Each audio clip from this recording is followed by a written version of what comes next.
People have asked me many things over the years. They ask about São Paulo, about the streets where I grew up, about the karts I drove before anyone outside Brazil knew my name. They ask about Monaco, about the laps I drove there that I sometimes struggle to explain even to myself.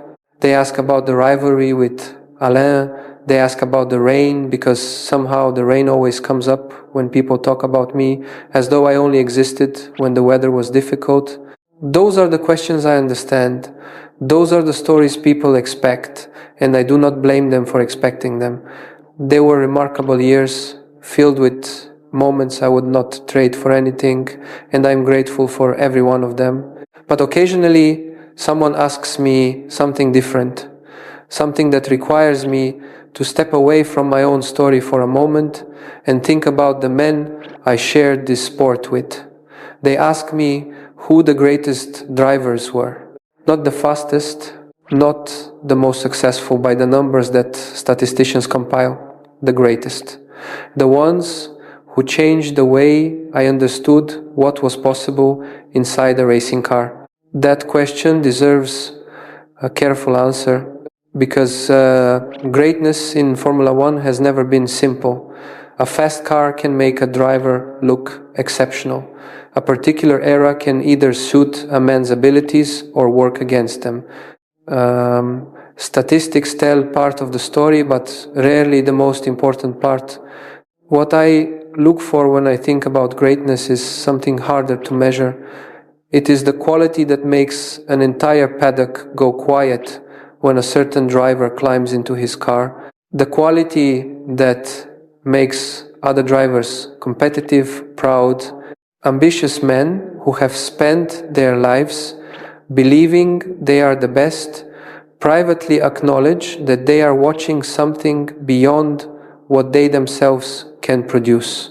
I have been fortunate to witness that quality several times in my career. Each time it appeared differently. That is the other thing about greatness. It does not repeat itself. Each truly great driver carries it in a way that belongs only to him. I have thought about this question carefully. I have returned to it many times over the years, in quiet moments between races and testing sessions, in conversations with engineers and mechanics who saw more of this sport than most people realize. And each time I return to it, the same 5 names appear, not always in the same order, not always for exactly the same reasons, but always the same 5 men. These are the drivers I believe understood Formula One at its deepest level. These are the men who changed the way I thought about what I was doing every time I climbed into a racing car. Juan Manuel Fangio. I never raced against Fangio. By the time I arrived in Formula One, he had been retired for decades, living quietly in Argentina, occasionally appearing at events where the sport wanted to honor its history. But I grew up hearing his name spoken in a particular way that I never forgot, and as I developed as a driver, I began to understand why that particular tone existed. It was not the tone people use when they talk about someone who was simply very successful. It was quieter than that, more considered, the tone that appears when people are trying to describe something they witnessed that they still find difficult to fully explain even many years later. Fangio won 5 world championships across 4 different teams. That achievement alone would be enough to justify respect. But the drivers and engineers who spoke about him never led with the championships. They led with something else. They led with the way he made everyone around him feel that the situation was under control, even when nothing about the situation suggested it should be. What I find most remarkable about Fangio, when I study his career carefully, is his adaptability. He drove for Alfa Romeo, Maserati, Mercedes-Benz, and Ferrari. Different philosophies, different engineering cultures, different approaches to what a racing car should be and how a driver should interact with it. Most drivers need considerable time to adapt when they change teams. The car feels different. The people are different. The processes that produced results in one environment do not automatically transfer to another. Fangio seemed to arrive at each new environment and simply make it work, as though the adjustment cost him nothing. I think about that quality often because I understand how difficult it actually is. A racing car is an extension of the driver in ways that outsiders rarely appreciate fully. When the relationship between driver and machine is correct, everything flows naturally. When it is not correct, the most talented man in the world can appear ordinary. Fangio found that correct relationship faster than anyone who has ever competed in this sport. That is not a gift you are simply born with.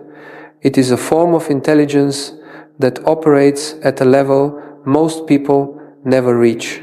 There is something else about Fangio that I find remarkable. He competed during an era when the danger was not simply present, it was overwhelming. Every season brought losses.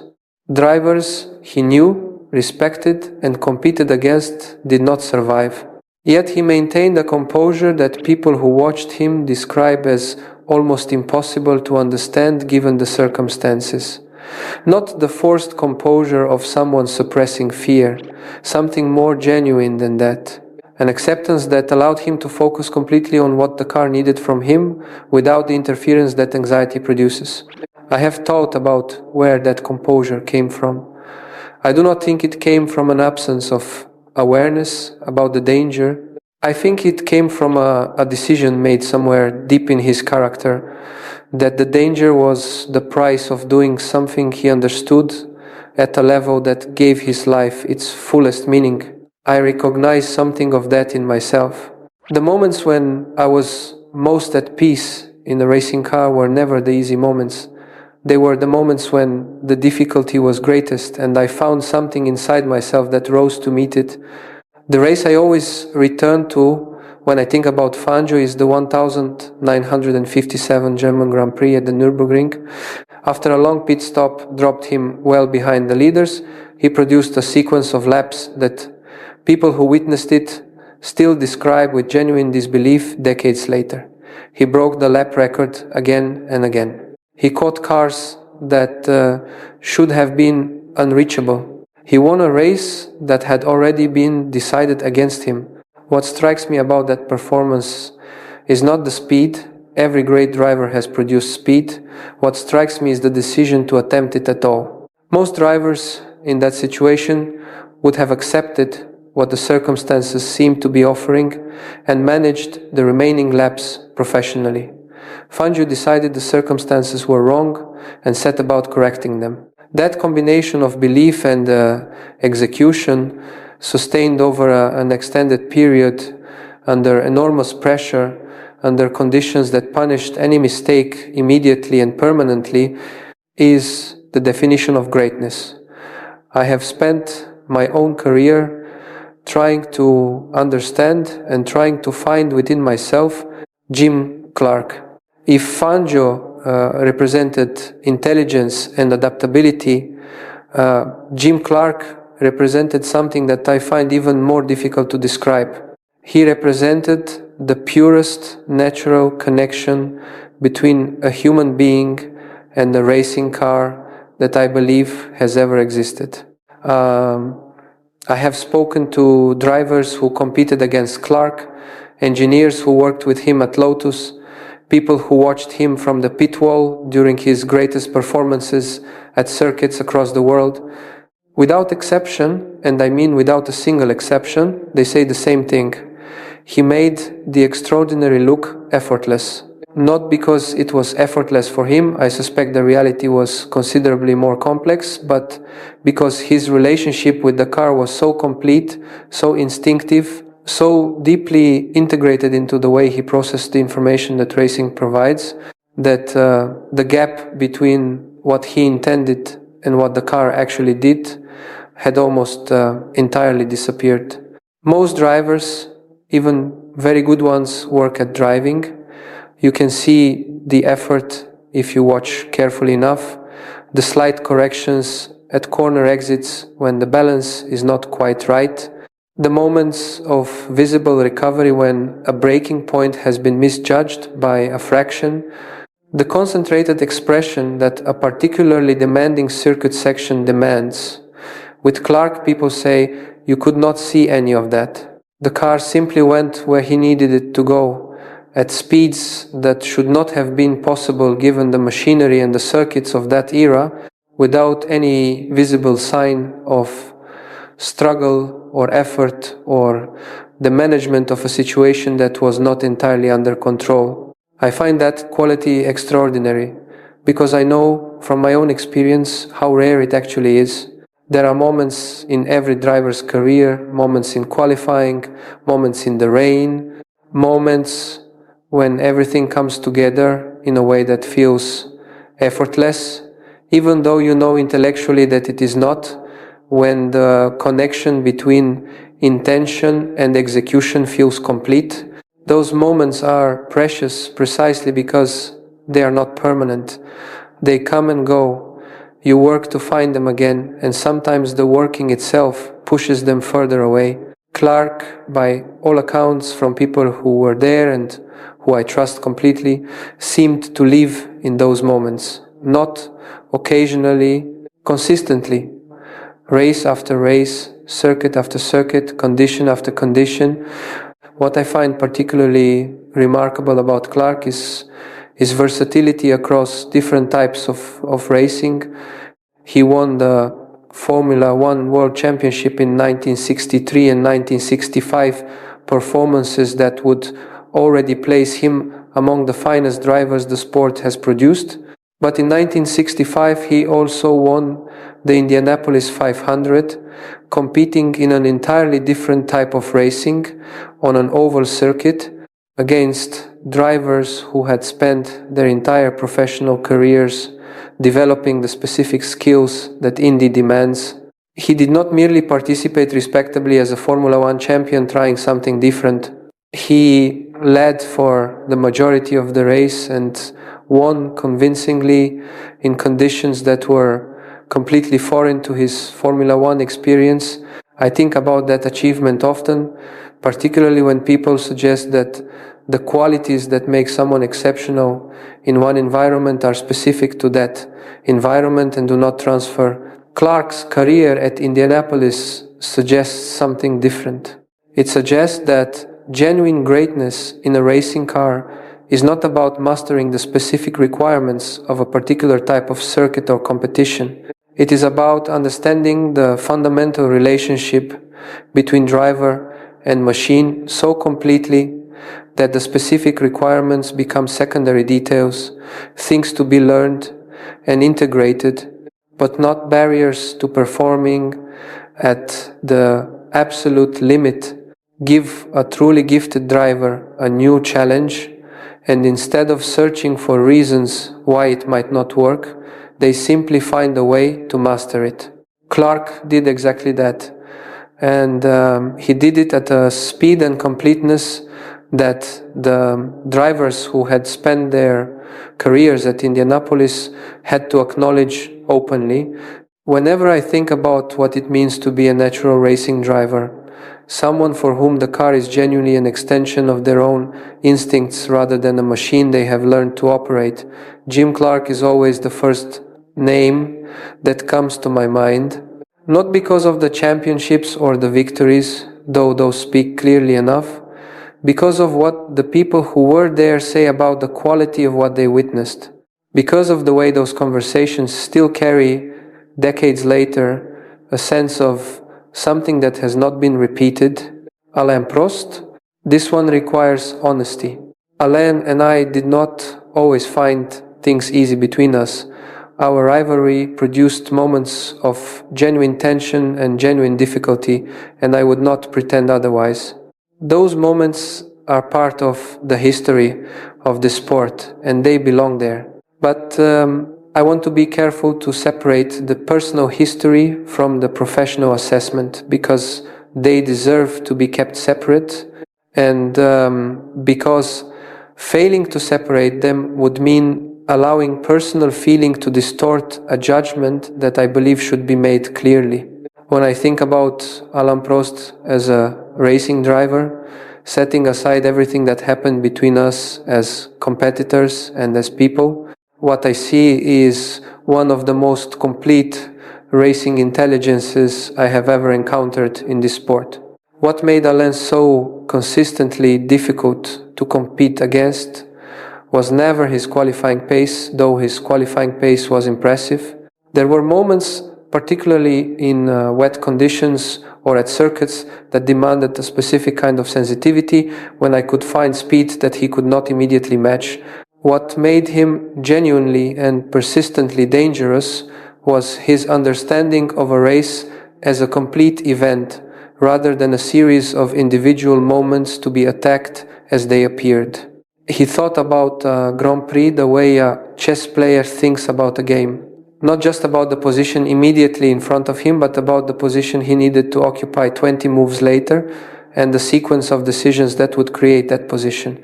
Most drivers react to what the race presents to them. Alain shaped what the race presented to him through decisions made laps before the decisive moment arrived, through the patience to prepare a situation rather than simply respond to it. I remember watching him during race weekends and noticing how much information he was constantly gathering and processing, tire behavior at different fuel loads, the pace degradation of competitors at particular points in the race, the way circuit temperature affected balance in the final laps. He was building a picture continuously, and he was adjusting his strategy based on information that other drivers either did not notice or did not consider relevant to the immediate task. By the time the moment arrived to make a decisive move, to push when others needed to conserve when others were pushing toward a limit they would not be able to sustain, he had usually prepared the conditions for it many laps earlier. The move itself looked almost inevitable when it happened. What was invisible was the work that had made it inevitable. He won 4 world championships.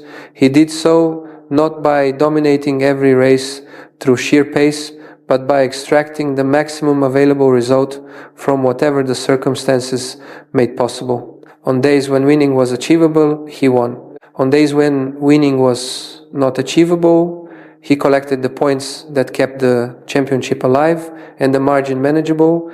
That consistency, maintained not just across a single season but across many years at the highest level of the sport, requires a discipline and a clarity of priority that is much rarer than outright speed. I admired that quality even when I found it deeply frustrating to compete against. Perhaps especially then. The drivers who challenge you most completely are usually the ones who teach you the most about your own approach, and competing against Alain taught me a great deal about the importance of thinking beyond the corner immediately in front of you and maintaining perspective across an entire championship rather than an individual race. Whatever existed between us personally, professionally, I have always known what I was competing against, and what I was competing against was exceptional. Jackie Stewart did something that I consider as impressive as any championship he won, and I want to talk about that before I talk about his driving. He looked at a sport that was killing its competitors at a rate that everyone within it had simply accepted as an inevitable feature of what they were doing, and he decided that the acceptance was wrong. Not privately, in the way that many people who recognized the problem dealt with it by simply hoping that each season would be the one that passed without personal tragedy, publicly, loudly, persistently, at considerable personal and professional cost. When Stewart began competing seriously in Formula One, the danger was not simply present, it was overwhelming in a way that is difficult to fully comprehend from the perspective of a later era. Drivers died regularly. The circuits had barriers and runoff areas that would not have been considered remotely adequate by any rational engineering standard. The equipment available to protect drivers in the event of a serious accident was primitive in ways that basic engineering knowledge of the time could have addressed. And most people within the sport had concluded that this was simply the nature of what they were choosing to do, that the danger was inseparable from the competition, that reducing it would reduce the sport itself. Stewart disagreed, and he said so repeatedly to people who had the power to change things and were not inclined to use it. His colleagues sometimes criticized him for it. The sports establishment resisted his arguments with the particular stubbornness of institutions that have decided their current practices are correct. There were moments when his campaign for safety was used by others to question whether he belonged among men who raced without expressing concern about the conditions they raced in. He continued anyway, and because he continued, people are alive today who would not otherwise be alive. That is not a small thing. It is perhaps the most significant contribution any individual has ever made to Formula One, and it had nothing to do with a lap time or a championship points total. His driving, taken on its own terms, speaks clearly enough. 3 world championships, 51 Grand Prix victories, which stood as a record for many years, a reputation among engineers and mechanics as one of the most precise, most technically communicative, most smoothly efficient drivers. The sport had seen someone who seemed to waste nothing in the operation of a racing car, not a movement of the steering wheel, not a degree of braking application, not a fraction of available grip in a corner exit. I studied his approach to racing carefully during my own development because I recognized in it something I wanted to understand better. He was not the fastest driver in the pure qualifying sense on every occasion, but he was consistently positioned to win when the race reached its decisive phase, because he had managed his equipment, his tires, and his own energy over the distance in a way that left him with options when others had exhausted theirs.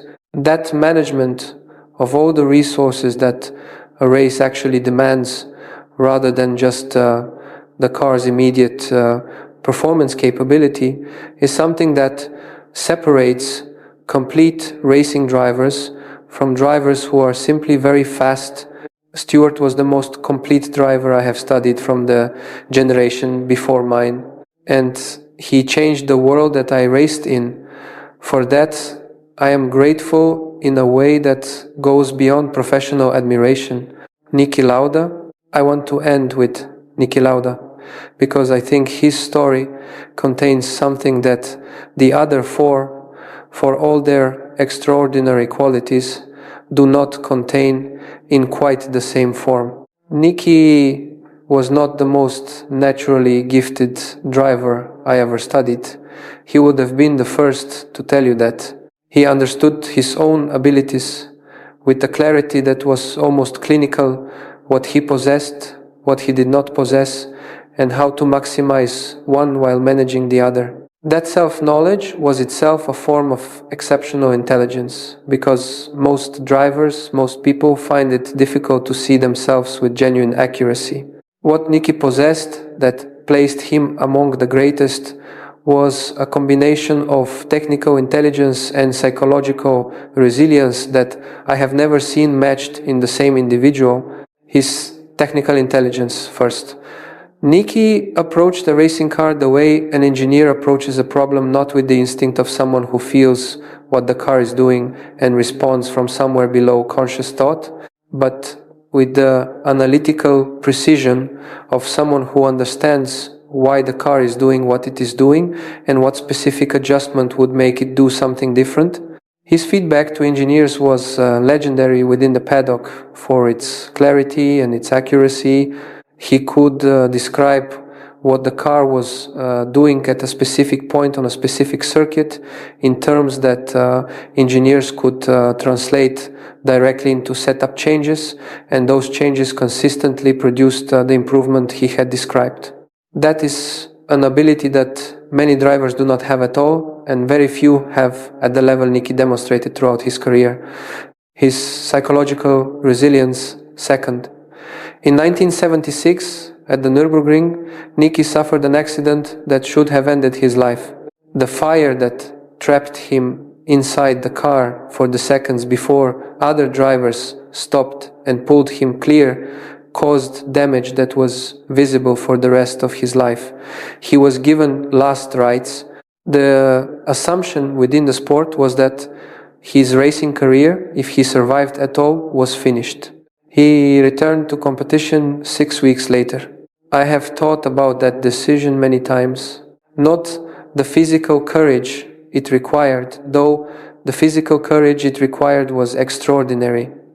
The psychological decision, the decision to return to the environment where the accident had happened, in a car that felt and sounded and responded in ways that would have connected directly to the most traumatic experience of his life, and to do so while competing at the highest level against the fastest drivers in the world with a championship still mathematically alive. He finished fourth in his first race back. He competed for the championship until the final race of the season. That is not simply bravery, that is a form of psychological mastery over circumstances that would have permanently altered most people's relationship with the thing they feared. Niki understood what had happened to him, processed it with the same analytical clarity he brought to everything else, decided what his response would be, and then executed that response with the same precision he brought to a lap time. I find that combination, the technical intelligence and the psychological resilience, operating together, each reinforcing the other, more rare than pure speed, more rare perhaps than any of the other qualities I have described in any of the other drivers on this list. He won 2 world championships before the accident and one after it. The one after it, in 1984, came in a year when he was competing against the best driver I believe I ever faced directly.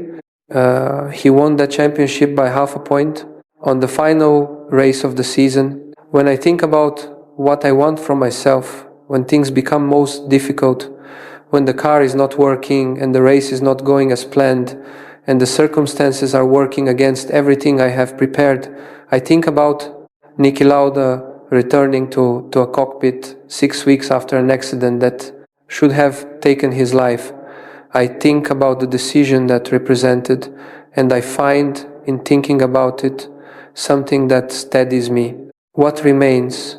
I have described 5 drivers, 5 different expressions of what greatness in a racing car can look like. Fangio showed that intelligence and adaptability could triumph over youth and machinery. Clark showed that the connection between a driver and a car could reach a level of completeness that made the extraordinary appear effortless. Prost showed that patience and foresight applied consistently across an entire career could match and sometimes exceed pure speed. Stewart showed that the most important contribution a person can make is not always the one that happens inside the car. Lauda showed that what defines a competitor is not what they do when everything is working correctly, but what they choose to do when everything has gone wrong. I have learned something from each of them, not always directly, not always in conversations, sometimes simply through study and observation and the particular education that racing provides when you pay careful enough attention to it. Formula One gave me many things, championships and defeats, records and disappointments, moments of connection with this sport that I find almost impossible to put into words.